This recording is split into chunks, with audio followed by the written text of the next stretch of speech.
Then the cause of the impatience, we need to know what cause that make me so impatient is unhappy mind.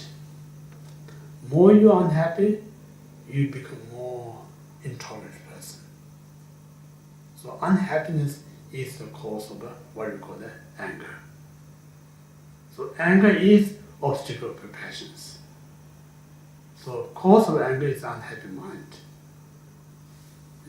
More you're unhappy, you become more anger. Less you're unhappy, you call it less anger. Anger is the kind of what called the manufactured by unhappiness mind. Unhappiness is manufactured by undisturbed mind. First you get disturbed, means like when someone says something, you not tolerate that one. So when you not tolerate, it disturbs your mind. The moment after that, you be unhappy. The moment you're unhappy, you're angry. It's not just one thing, it's independent. So this way, if you're not allowed to disturb your mind, then you're not going to be unhappy. If you're not unhappy, you're not going to get angry. So if you look at that point of view, it's possible, you can stop the anger mind. So this we call the cause of obstacle of patience is anger mind. The cause of anger mind is unhappy mind. So this way we should not be unhappy, whatever. We always try to be happy ourselves. Sometimes we say, we not look about unhappy because I haven't got life that I love. I'm unhappy because our place I go. If you always look at what I want, you don't get that is that's no good reason. Think about I'm so fortunate to be human. Compared to many beings, I'm most lucky one. I'm not the lucky, I'm so lucky I will find the Dharma. I'm on the Dharma, I have so lucky to have the time. So all the good things, valuable things that we have in our life. Three things are so valuable in our life. One thing is we found the precious little bit, so valuable. Second, we found the Dharma, so valuable. Third, we have a time, if you want.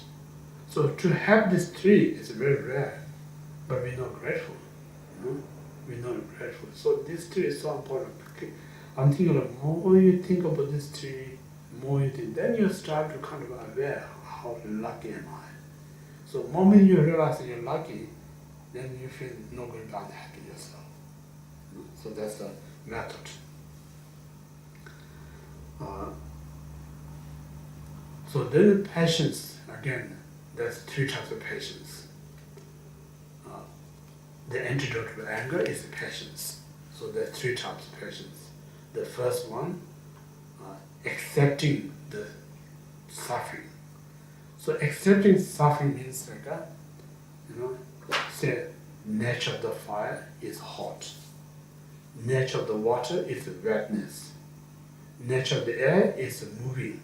So same way, the nature of samsara is a suffering.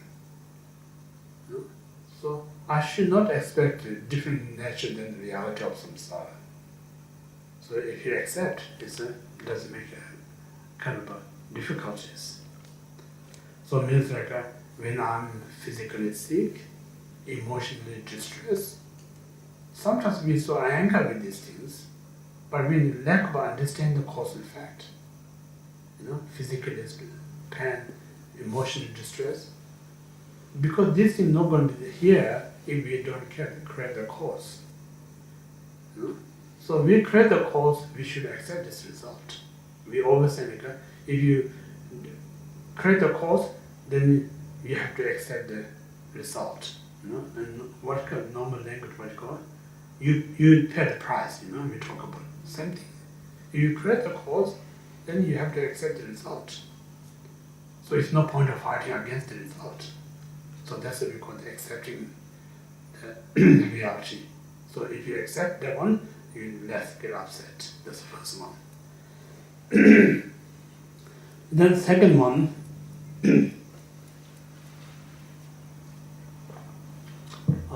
not to upset the person who caused you trouble.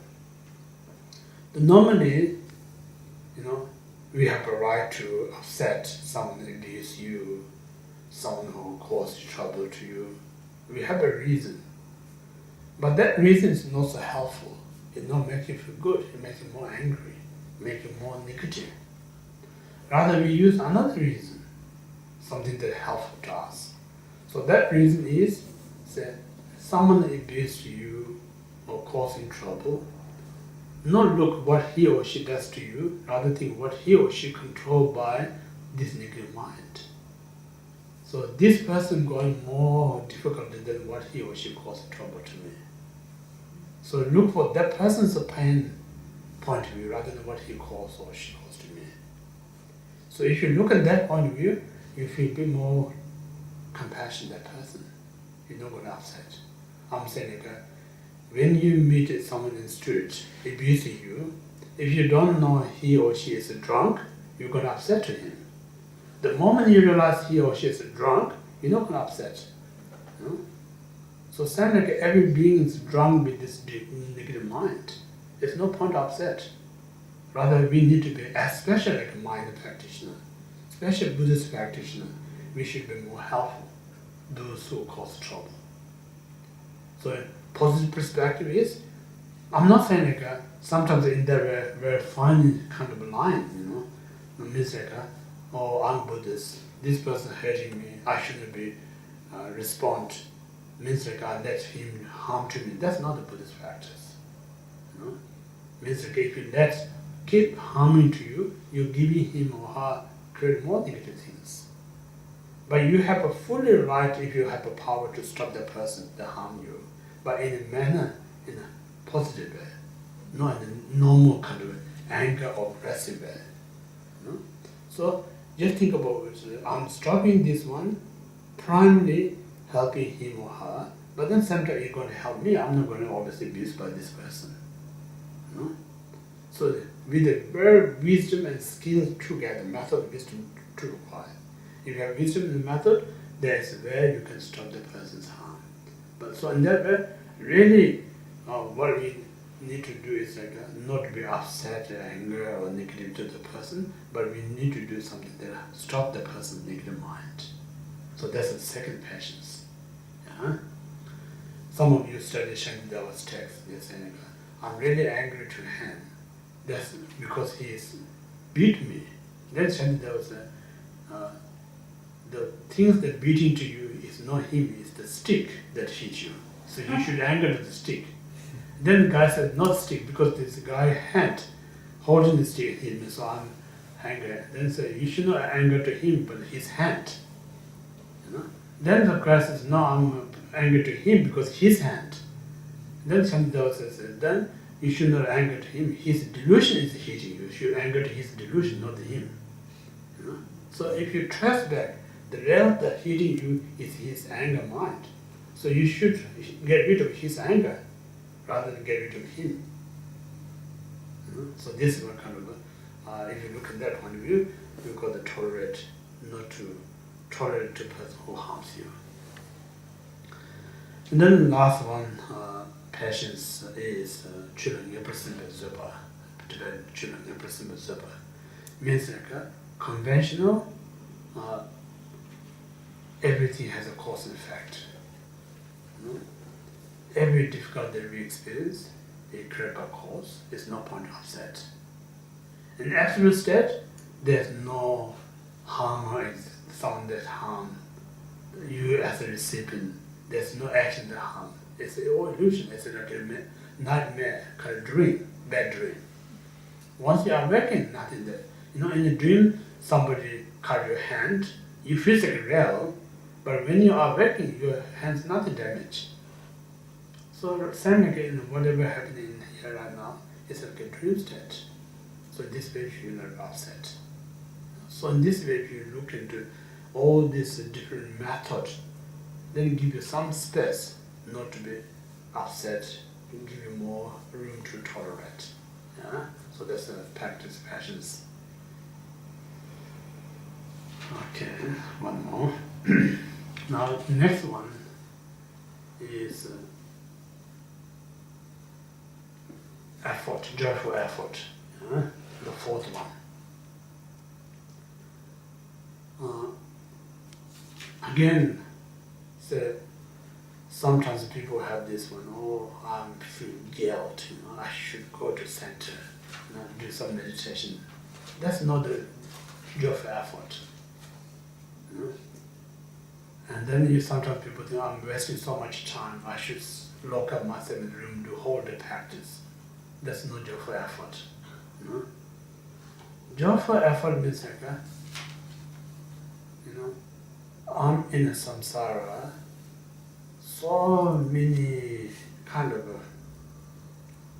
cause and condition to create negative. So there's hardly any time to do the right things. But now I have this very little opportunity to do the right things, so I should be grateful. So kind of finding that such a valuable time miss of this negative state of life. So it brings tremendous joy. So this kind of joy, what you do is really see the value. With the value, then you really want to do it. That should be called the joyful effort. Not because you feel guilt or something, or this reason, that's not the joyful effort. Because if you do that, it's not unhealthy, Then one day, I think if you keep doing that, what we call the cranky practitioner.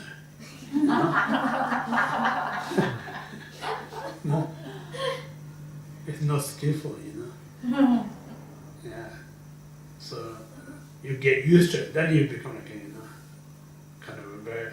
We have a cranky monk, cranky nun, so used to this laugh, and then they become like a habit. So not so nice. So this we really think about. I mentioned earlier how fortunate to be human, how rare mind that comes to recognize the importance of Dharma. When I do, how tremendous it really helps that moment. So all this, the greatness that we experience through the genuine practice of Dharma, that brings us tremendous joy. When you have a great joy, it's not kind of you have to do it even you don't want to do it. Not that kind of you want to do it because you really see the value, you really see the benefit. Then there's nothing get tired. Sometimes people think of, someone said retreated in 20 years in Khenpo. I wonder he really bought in that small cap because we project our mind that person's a practitioner. Because we can't lock up one day, but then we think, how could this person sit in small cap 20 years?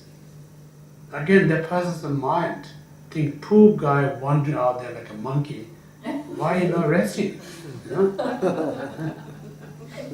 Then if you really think of what we're projecting this person in the care of mind, what we state of mind, if you compare our mind is less valid. So in this way, kind of joy is not kind of force, rather one literally, because this guy knows life is so rare. So finding this such opportunity, I don't want to rest, I'm so enjoying, therefore I don't want to get away from this place. So that's a kind of a man's secret, why they keep in their places without any trouble. So this is called the joy. So means again, joyful effort is from your mind, you realize the importance and you're happy to do it. That's the joyful effort. Not just physically appearance, you sitting long time, chanting hundreds of mantras, reciting so many sutras.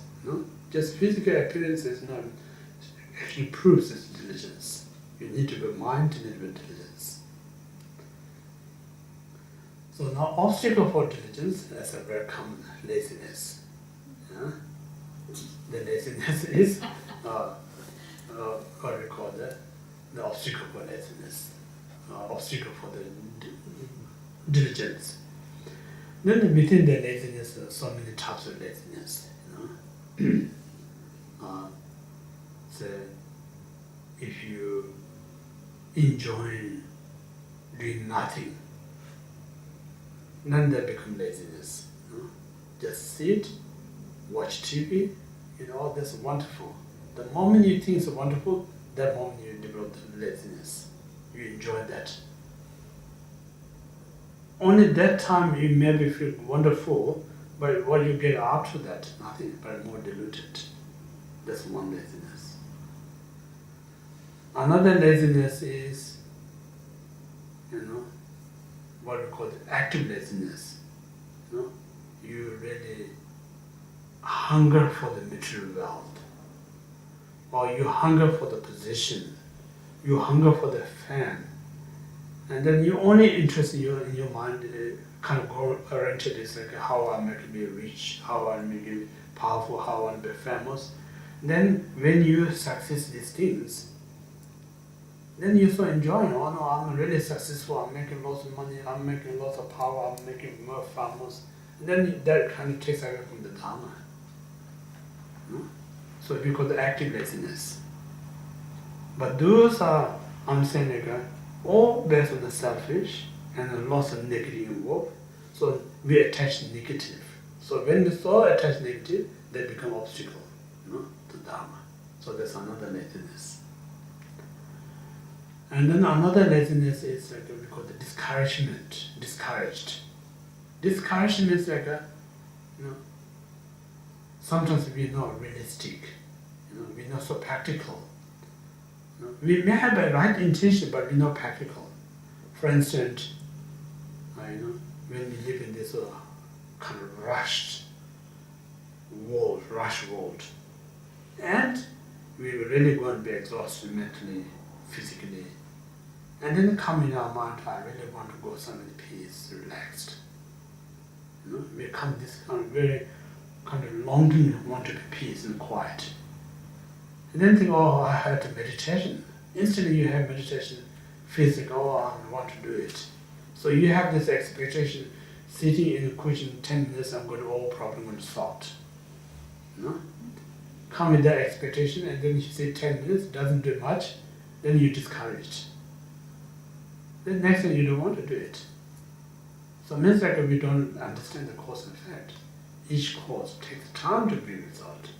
So it's just a short period of time. Because lots of our very kind of what we call this huge expectation, but according to expectation we don't get result, we get discouraged. So that's another laziness. So these are the obstacle to the laziness. The cause of a laziness I mentioned, attachment, unnecessary things, attachment to negative things, attachment to wandering things. So when you attach all these things, then you become lazy.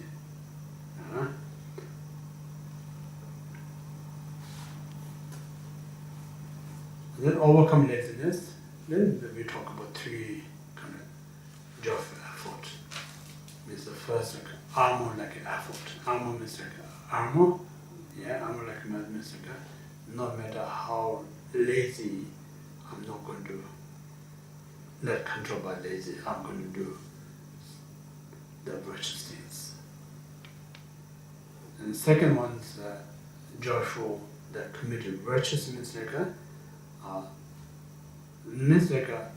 again, virtuous not necessarily just sit and do what sometimes teaching saying when you're driving, just think about I'm driving towards enlightenment. When you're washing, think I'm washing my delusion mind. When you're meeting, I'm meeting with the Buddhas and Bodhisattvas. When I'm talking and discussing Dharma.